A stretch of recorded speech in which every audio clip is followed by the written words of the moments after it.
తెలంగాణ రాష్ట్రంలో రెండవ తిరుపతిగా పేరొందిన యాదాద్రి శ్రీ లక్ష్మీ నరసింహస్వామి దేవాలయ వార్షిక ఆదాయం అక్షరాల 147 కోట్ల 36,01,198 రూపాయల ఆదాయం చేకూరినట్లు ఆలయ వర్గాలు తెలిపాయి. తెలంగాణ రాష్ట్రం ఏర్పాటు తర్వాత ఉద్ఘాటన ప్రారంభమైన నాటి నుంచి వివిధ విభాగాల నుంచి వచ్చిన ఆదాయం ఇది. అంటే ఇందులో బంగారం రూపాన, వస్తు రూపేణ, ధన రూపేణ ఆదాయం సమకూరింది. సో తెలంగాణ రాష్ట్రం ఏర్పాటైన తర్వాత యాదాద్రి పునర్నిర్మాణం ఏదైతే గత రాష్ట్ర ప్రభుత్వం చేపట్టిందో అది పూర్తయిన తర్వాత తొలి ఆంగ్ల సంవత్సరం 2023 జనవరి 1వ తేదీ నుంచి డిసెంబర్ 30 వరకు వచ్చిన ఆదాయ వివరాలు ఇవి. అంటే సెలవు రోజుల్లో ఎక్కువ రద్దీగా ఉండడం, ఇక్కడ ఉన్న వివిధ దేవాలయాల్లో ప్రజలు పెద్ద ఎత్తున, పర్యాటకులు పెద్ద ఎత్తున తరలి వచ్చి స్వామివారిని దర్శించుకోవడం, అదేవిధంగా స్వామివారికి ఇచ్చిన కానుకలు వివిధ రూపాలుగా, అంటే కానుకలు నగదు రూపంగా, వస్తు రూపంలో బంగారం, వెండి, వజ్రాలు ఏదైనా కావచ్చు, మొత్తంగా అంటే వాటి అంచనా టోటల్గా అధికారులు వెల్లడించింది 147 కోట్ల పైచిలుకు. సో ఇందుకు సంబంధించి ఆలయ బ్రహ్మోత్సవాలు తొలిసారిగా గత ఏడాది 23 సంవత్సరానికి సంబంధించి ఫిబ్రవరి 21న బ్రహ్మోత్సవాలు మార్చి 3 నుంచి కొనసాగాయి.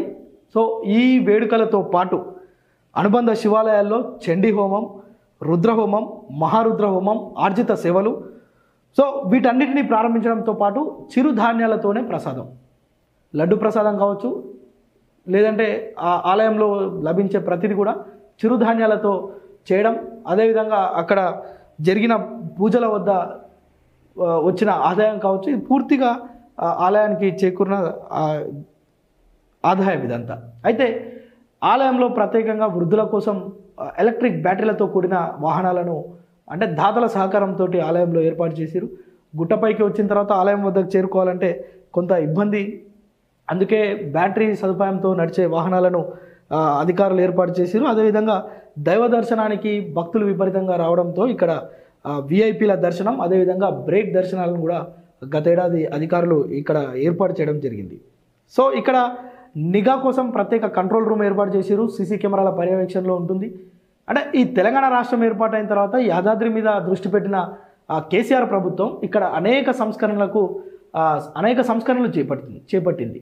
ఎలాంటి అవాంఛనీయ సంఘటనలు చోటు చేసుకోకుండా, భక్తులకు ఇబ్బందులు కలగకుండా అనేక సదుపాయాలు కల్పించడం జరిగింది. సో అందులో భాగంగానే నిఘా వర్గాలు కూడా అక్కడ పటిష్టంగా పనిచేస్తూ వస్తున్నాయి. సో ఇక మనం చూడొచ్చు, దాదాపు స్వర్ణ విమానం కోసం రాగి కవచాలతో చేపట్టిన పనులు కూడా డిసెంబర్ 5న పూర్తయినాయి.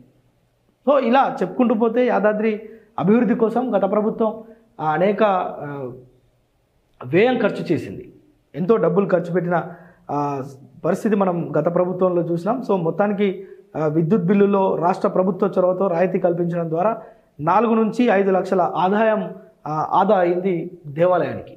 అంటే విద్యుత్లో కూడా వారికి దేవాలయాలకు ఇచ్చే సబ్సిడీ వగైరా వాటన్నిటిని కనుక దృష్టిలో పెట్టుకుంటే దానివల్ల కూడా ఒక 5 లక్షల వరకు ఆదాయం వచ్చినట్లుగా మనకు అధికారులు వెల్లడించారు. అదేవిధంగా ప్రోటోకాల్ విభాగం, దేవస్థానం కొత్త కార్యాలయం, వివిఐపీల వెహికల్ పార్కింగ్, తూర్పు రాజగోపురం చెంత మెట్ల దారిలో నీడ కోసం షెడ్ల ఏర్పాట్లు, ఇలాంటి అంటే అనేక సదుపాయాలు ప్రజల కోసం కల్పించడం మనం యాదాద్రిలో చూస్తున్నాం. సో ఇట్లా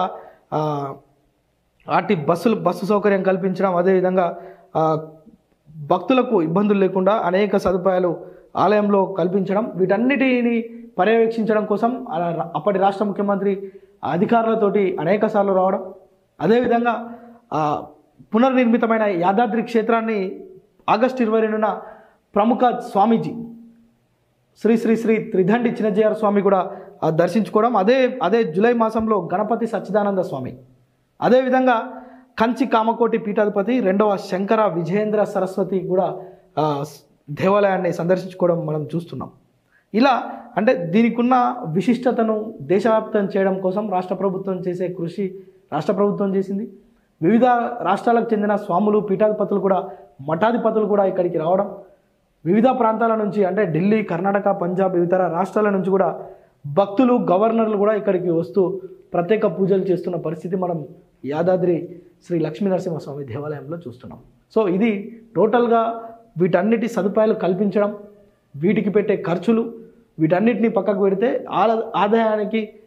ఆలయానికి గత ఏడాది వచ్చిన ఆదాయం 147 కోట్ల రూపాయల ఆదాయం గత ఏడాది సమకూర్చినట్లుగా మనకు అధికారులు ఈవో రామకృష్ణ వెల్లడించడం జరిగింది.